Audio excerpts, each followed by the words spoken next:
Well, good afternoon from the Flying Can Ranch in Cedar Creek Lake, Texas.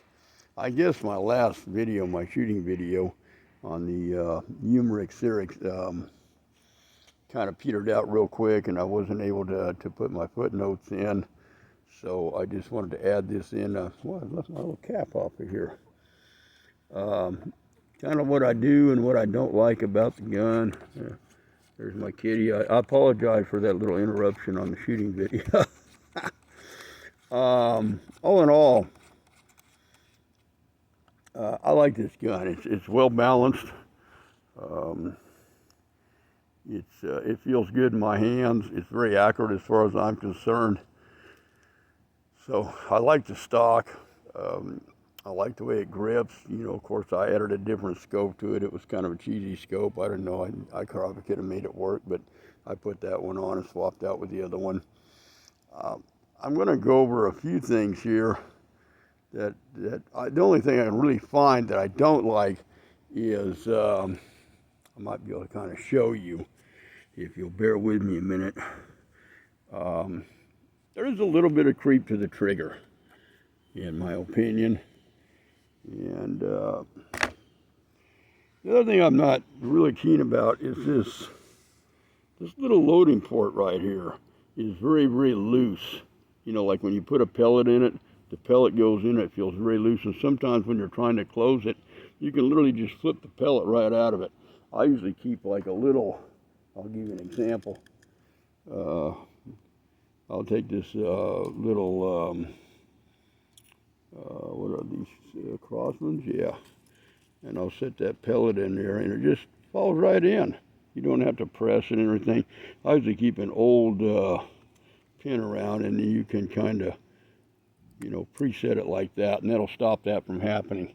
So other than the trigger, and hold on a second here, okay, other than the trigger and that piece right there, I'm pretty happy with it. I already said I like that definite gap there on that safety. That was really well thought out. I like the matte finish that's on here. It's really cool. I dig that a lot. It keeps back from reflection. Good grip. Everything about that is positive. Yeah, there's your little actor. Yeah, you're famous now, Brock. You might get an Academy Award. At any rate, I did want to note that this piece up here is not in any way a sound suppressor or a can or anything like that. It's just more like a cocking aid, or what the sights hook to. It's not really all that loud. Again, if you're in an urban area, it might be a problem, but so, you know, I like the stock, I like the safety, I like the balance of it. It's a good balanced gun. Seems to be pretty accurate. So the only things I would complain about is maybe that, this does seem to be a metal trigger, by the way, is that trigger creep. And then, you know, the fact that the pellets might flip out of it. You can see yesterday, I really had been playing with these sights, and I really had to get them up there to when I had just the sights going. I might take the scope off someday and play with it some more, but I just wanted to add that on there since the video. I realized it canned down on me by the time I got back up to it, and I want to do some final thoughts. So there you are. It's economically priced. I'm sorry, economically priced. Talk like a politician nowadays. Right, up. This dog has just got to be with me no matter where I go. I swear if I die, he'll jump in the casket. That ain't the only one. But at any rate, so it's economically priced. It would be a good thing for, you know, new shooters to get into that want to do, you know, gas piston, whatever. Yeah, you know, even more, man, that's a big fly, more experienced shooters.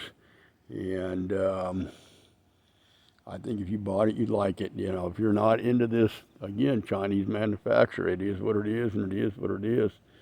Yeah, I'm going to walk over a second. I'm going to show you all something that has been invading my yard real fast.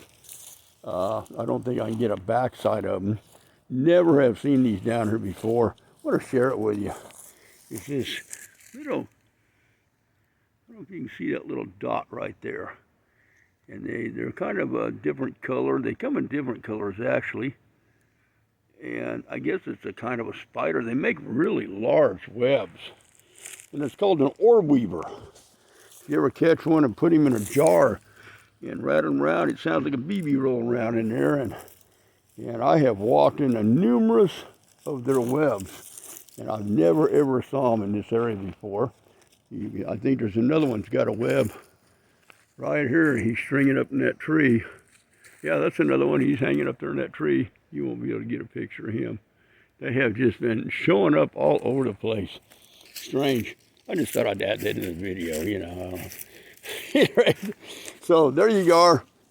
My final thoughts on the Umarex Syrix. And if you got one, I think you'd be happy with it. I've mentioned this before. I'm going to mention again that I am going to tonight pop these screws out and then get some Loctite on there and button them down and let it sit overnight, let that harden up good. I think this thing's going to be good to go. So I hope you enjoyed the video. I hope you learned something about a new product. That's the way we do it at the Flying Can Ranch. I am out of here. Bye.